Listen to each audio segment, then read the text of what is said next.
Okay, now when it comes to curiosity, people normally tend to pick it up based on some sort of stimulation, right? If you're not getting some sort of external stimulation, like you don't have anything to work with, right? Like you have to be able to see something and question it to become more curious.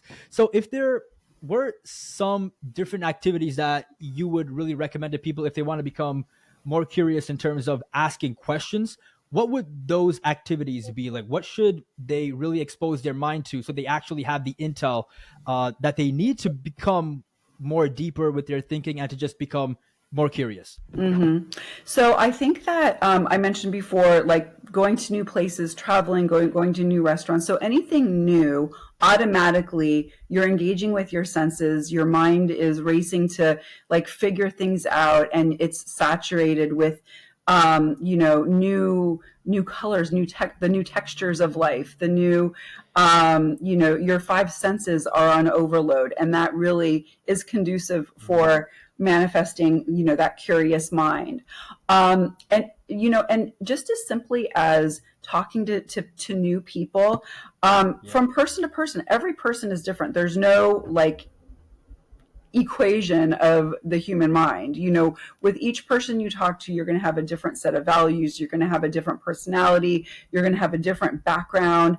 And so if you start really connecting with the community and the individuals in the community, and start looking at them as like wanting to know more about them, who they are, where did they come from, that can be a really good forum for just stepping outside of your door. And maybe people don't have the means to travel extensively, but they can start rubbing elbows with people in their community, maybe in a different way.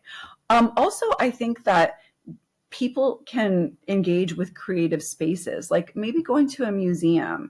Oftentimes when people, let's say, go to a museum, I would say it increases the possibility of engaging with curious minds, like people who want to look to understand and know something, whether it's a piece of art, and really engage thoughtfully with a piece of art, or maybe it's a museum that chronicles historical milestones. But usually you're rubbing elbows with people who are in that like-minded space. And I think that curiosity breeds more curiosity. So the more you're engaging with people who are curious, the more it has kind of that contagious element.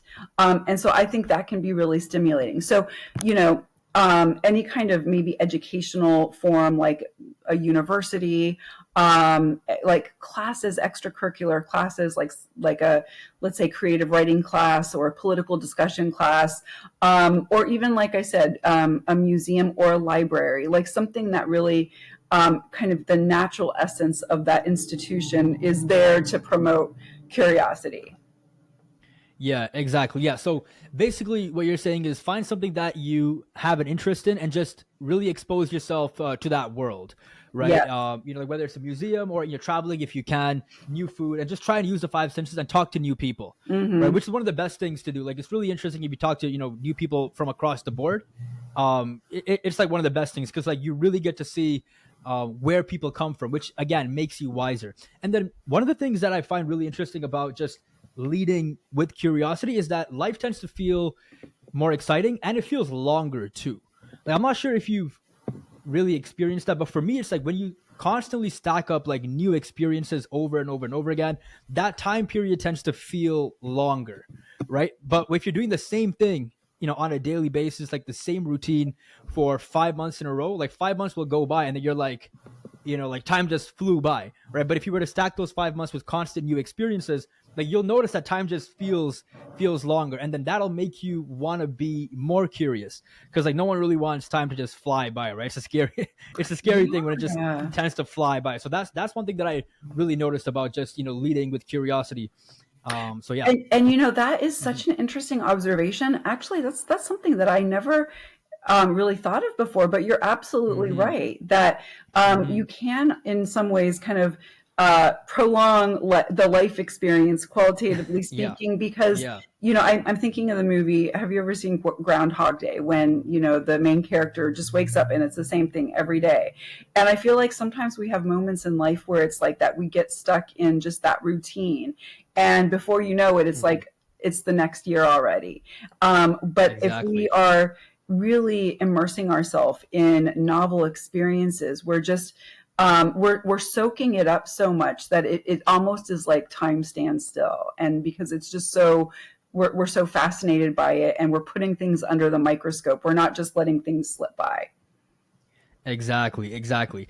Now, on the contrary, now, we did cover this slightly at the beginning, but if people want to really avoid this idea of losing their curiosity, what are some activities and mindsets that they should try and stay away from? Because again, like, human beings are naturally really curious, right? Like, you just lose it as you get older. So what are some activities and mindsets that people should be aware of if they want to make sure that they don't, like, lose this really important way of thinking, if you want to, actually enjoy life? Yeah, I think that's a great question. And I think that one of the main instances that comes to my mind is rigid thinking. So you even were able to extract the quality that, oh, to be curious means that you're open-minded. Like, those two go hand in hand. So it's almost like the antithesis of that is rigid thinking. So the opposite of open-mindedness is, rigidity. And so if you think of somebody who's very rigid in their mindset, maybe they're really, they're very impacted by the shoulds and should nots.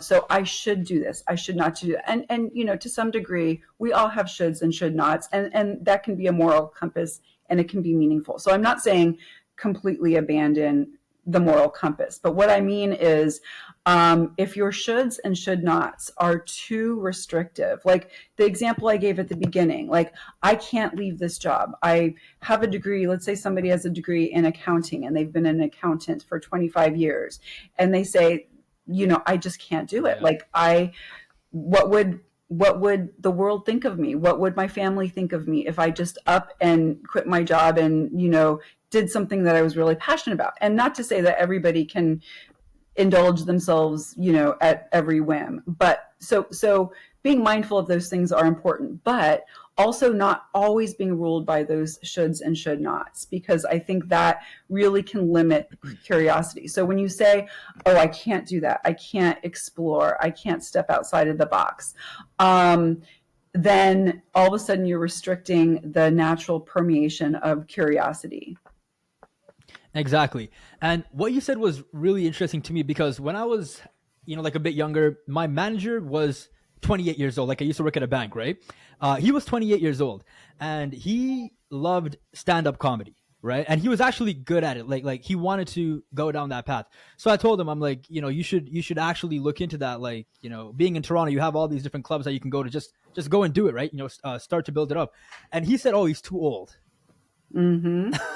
Yeah. At 28. You know Right. what I'm saying? Right. And then, even though, he was older than me, it still kind of confused me. I was like, but you're 28, right? Like, it's so interesting how, like, the world makes people feel older as they get older, even in their Mm-hmm. late 20s, and that tends to completely kill any sort of risk taking ability or enthusiasm, which is key to being curious, right? Now,